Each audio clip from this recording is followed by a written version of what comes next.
우울이라고 하는 그 단어의 뜻을 한자로 표현을 하면은 근심할 우, 막힐 울이라고 하는데 앞뒤가 막혀서 이 근심이 된다는 말입니다. 성경적 관점으로는 잠언서 25장 20절에서 말하는 마음이 상한 자라고 할 수 있습니다.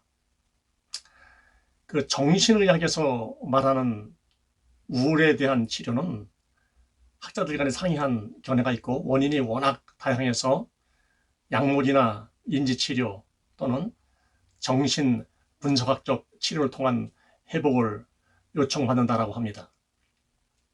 믿음 때문에 마음이 상하면 염려와 근심 그리고 두려움에게 사로잡히게 됩니다.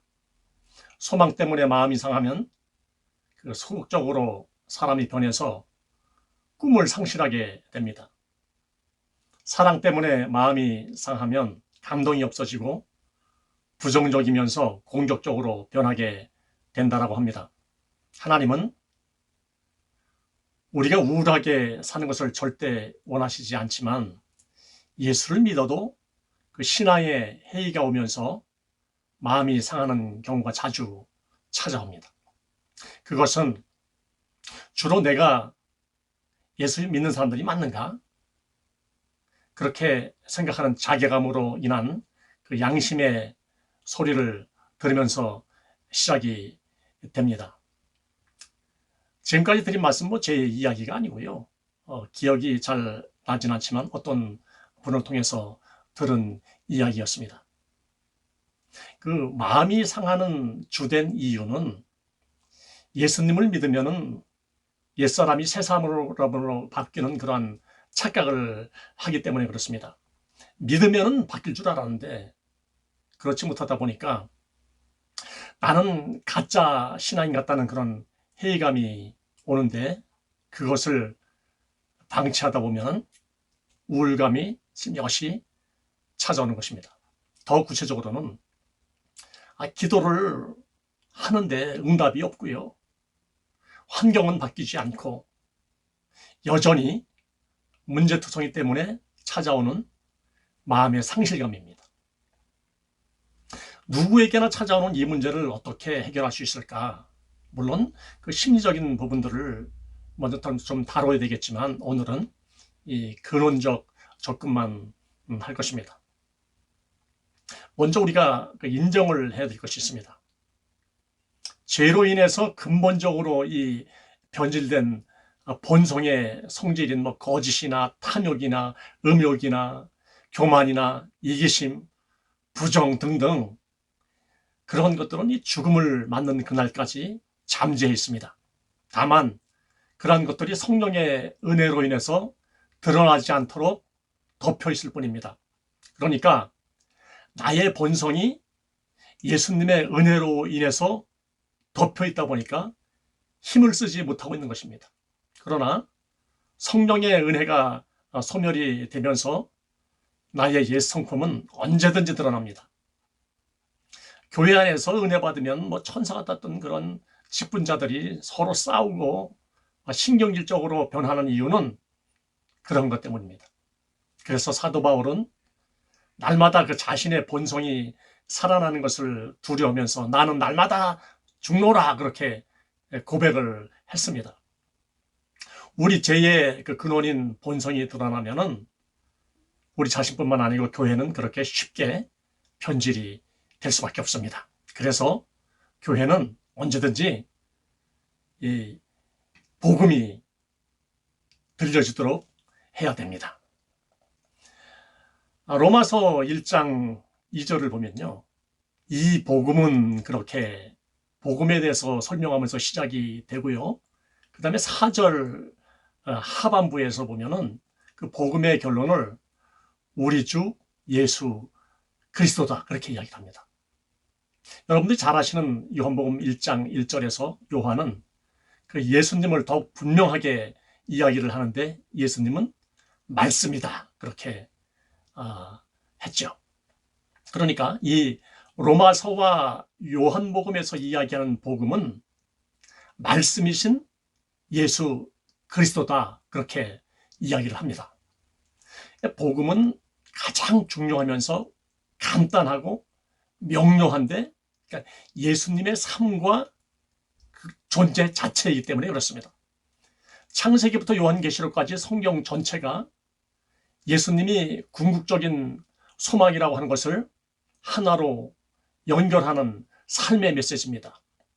제가 참 좋아하는 성경 구절이 요한복음 15장 7절인데요. 내 안에 거하고 너희가 내 안에 거하고 내 말이 너희 안에 거하면 무엇이든지 원한 대로 구하라. 그리하면 이루리라. 그 말씀입니다. 예수님은 말씀이시고 말씀은 복음인데 복음이 내 안에 거하신다는 것의 그 공통분모를 우리가 알아야 됩니다. 예수 그리스도와 나는 복음이 되는 겁니다. 그것을 예수 중심의 삶이다, 그렇게 이야기를 하죠. 은혜가 충만하려고 하면은 내 안에 계신 그리스도가 복음이기 때문에 다른 사람에게 내가 복음이 되어야 됩니다. 그것을 나를 향한 하나님의 목적으로 주님께서 세워놓으시고 사명으로 세우셨어요.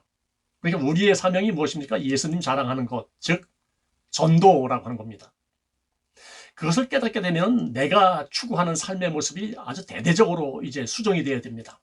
일단 교회는 복음 공동체이기 때문에 복음을 경험하는 장소가 되어야 되는 것은 당연하고, 경험을 했으면 증거하는 곳입니다. 그리고 나라고 하는 울타리 안에서 이제 과감하게 나와서 세상 사람 안으로 들어가는 것입니다.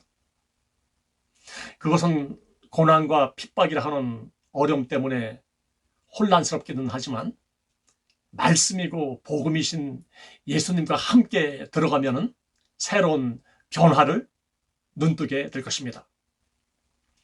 나의 삶을 그토록 변화시키고 싶으셨던 그런 하나님의 열정을 우리가 경험하게 됩니다. 그렇게 나 자신만의 아픔이라고 하는 경험을 통해서 새롭게 빚어가시기 원하시는 분이 예수 그리스도, 우리 하나님 아버지십니다.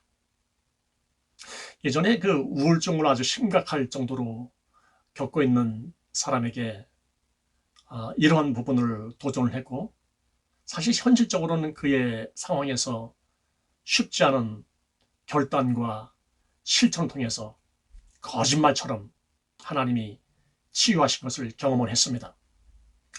이 근심과 걱정으로 우울한데 생뚱맞게 우리가 싫어하는 전도 이야기를 해서 더 우울할 수 있습니다. 누구든지 개인이나 가정 그리고 교회와 내가 속해 있는 곳에서 어떠한 문제가 생겼을 때 빨리 좀 조치를 취하라고 우리가 목소리를 높입니다. 그것은 그러한 문제를 걱정하고 있다는 것을 알리는 겁니다. 그런데 복음은 실제로 그러한 문제를 해결하지 않고, 이 말씀은 참여하지 않고 말만 하는 것이 아니라고 합니다. 그러니까 복음은 현장 안으로 들어가서 움직이는 실제가 되는 겁니다. 근심과 걱정 앞에서 상한 심령이 될 것인가? 나를 어떻게 인도하시려는 어떤 계획이 있는지에 대해서 집중할 것인가? 우리가 생각하기 바랍니다. 우울한 것의 그 형태는 너무나도 많기 때문에 회복을 위한 치유 과정에서도 인내가 많이 필요합니다.